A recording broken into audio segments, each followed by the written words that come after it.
Olá, pessoal!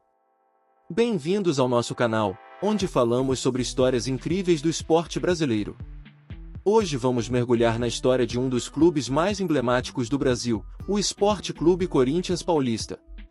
Você sabia que o Corinthians foi fundado sob a luz de um lampião e nasceu com o propósito de ser o time do povo? Fique até o final para conhecer os primeiros passos, as conquistas e os marcos que moldaram essa verdadeira paixão nacional. Tudo começou em 1º de setembro de 1910, às 20h30, no bairro do Bom Retiro, em São Paulo. Um grupo de operários, Anselmo Correia, Antônio Pereira, Carlos Silva, Joaquim Ambrósio e Rafael Perrone, se reuniu à luz de um lampião para fundar o Corinthians. Inspirados pelo Corinthians Futebol Clube, uma equipe inglesa que excursionava pelo Brasil, eles decidiram criar um time que representasse o povo. O alfaiate Miguel Bataglia foi escolhido como o primeiro presidente e disse a frase que marcou o DNA do clube: "O Corinthians vai ser o time do povo, e o povo é quem vai fazer o time." Poucos dias depois, um terreno alugado na rua José Paulino virou o primeiro campo do clube. No dia 14 de setembro, o Corinthians realizou seu primeiro treino, que já atraiu uma plateia entusiasmada. No ano seguinte, em 1911, o Corinthians jogou pela primeira vez fora de São Paulo, vencendo a Ponte Preta em Campinas por 1-0.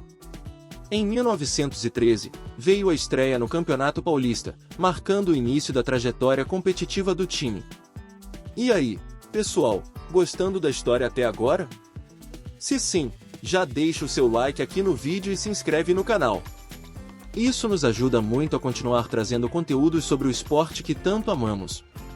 Agora, vamos falar sobre a primeira grande conquista do Corinthians. O ano de 1914 foi um marco para o Corinthians. O clube participou do Campeonato Paulista e mostrou sua força. Foram 10 vitórias em 10 jogos, com incríveis 37 gols marcados. O título veio com uma rodada de antecedência, após uma vitória por 4-0 contra o Campos Elíseos, no dia 8 de novembro. O time que fez história foi escalado assim: Aristides, Fúvio, Casemiro Gonzalez, Police, Bianco, César Nunes, Américo, Pérez, Amilcar, Aparício e Neco.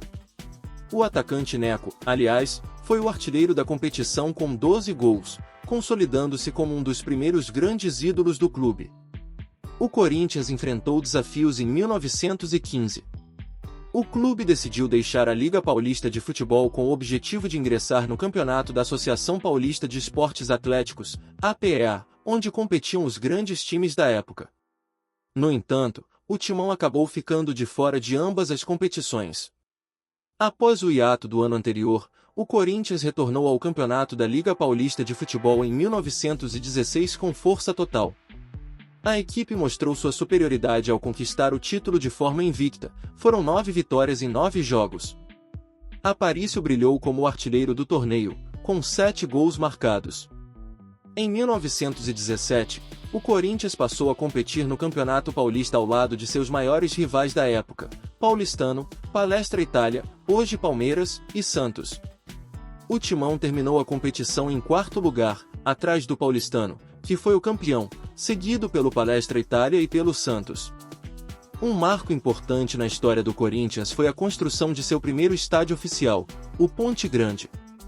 Localizado onde hoje é a Ponte das Bandeiras, na Marginal Tietê, o estádio foi construído com esforço coletivo.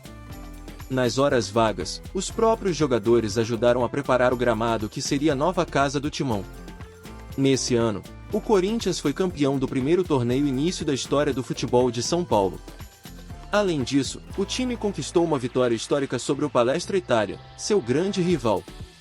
No Parque Antártica, o ponta-direita Américo marcou o gol que garantiu o placar de 1-0, consolidando mais um capítulo na rivalidade que marcaria a história do futebol paulista.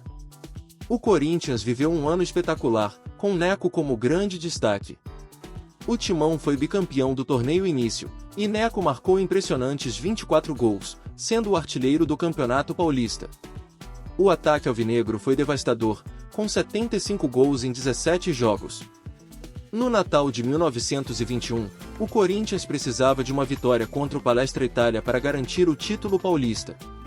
No entanto, o rival levou a melhor, deixando o Timão na 2ª colocação. O ano do centenário da independência do Brasil foi especial para o Corinthians. O clube conquistou o Campeonato Paulista ao derrotar o Paulistano por 2-0 em fevereiro de 1923, no campo da Floresta. O Timão alcançou mais um marco, o primeiro bicampeonato paulista. Com uma campanha sólida, o time iniciou o segundo turno com 6 pontos de vantagem e precisou de apenas 3 vitórias nos 7 jogos restantes para garantir o título.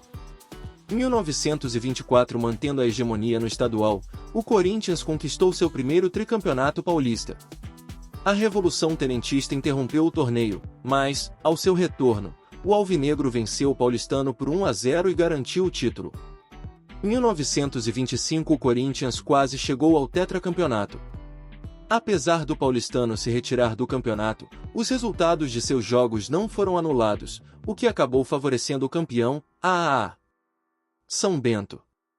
1926. Esse foi um ano histórico para o clube, que adquiriu o terreno do Parque São Jorge. A nova casa do Timão passaria por reformas e seria reinaugurada 2 anos depois. 1927. Embora não tenha conquistado títulos, o Corinthians disputou 2 campeonatos paulistas, o da Liga dos Amadores de Futebol, LAF, e o da Associação Paulista de Esportes Atléticos, APEA. 1928, a Fazendinha. No dia 22 de julho, o Parque São Jorge foi reinaugurado com um empate em 2-2 contra o América RJ. Nesse mesmo ano, o Timão conquistou o Campeonato Paulista, com uma defesa sólida formada por Tuf, Grané e Deldebio. Em 1929, o mosqueteiro Corinthians foi bicampeão paulista novamente, desta vez com 100% de aproveitamento, 7 vitórias em 7 jogos. Além disso, venceu sua primeira partida internacional, derrotando o Barracas, Argentina, por 3-1. Foi nesse ano que o jornalista Tomás Mazzoni, inspirado na fibra de mosqueteiro da equipe, atribuiu ao Timão um mascote que carregaria para sempre. O Corinthians fechou a década de 1920 com 6 títulos paulistas em 10 disputados, conquistando seu segundo tricampeonato estadual. No mesmo ano, derrotou o Vasco, campeão carioca, por 3-2, ganhando o título honorário de campeão dos campeões. 1931. Venda de estrelas. O ótimo desempenho do clube levou à venda de 4 titulares para Lazio, da Itália, Deldebio, Filó, Rato e Di Maria. Enfraquecido, o Corinthians terminou o Campeonato Paulista em 6º lugar. Estamos chegando ao final deste vídeo. Esse foi o vídeo de hoje. Pessoal, se vocês gostaram, não se esqueçam de deixar o like e compartilhar com seus amigos torcedores do Corinthians e com todos que curtem futebol. Isso ajuda muito o nosso trabalho e nos motiva a trazer mais vídeos como este para vocês. Escrevam nos comentários qual time vocês gostariam de ver aqui no canal. Valeu, galera! Um grande abraço!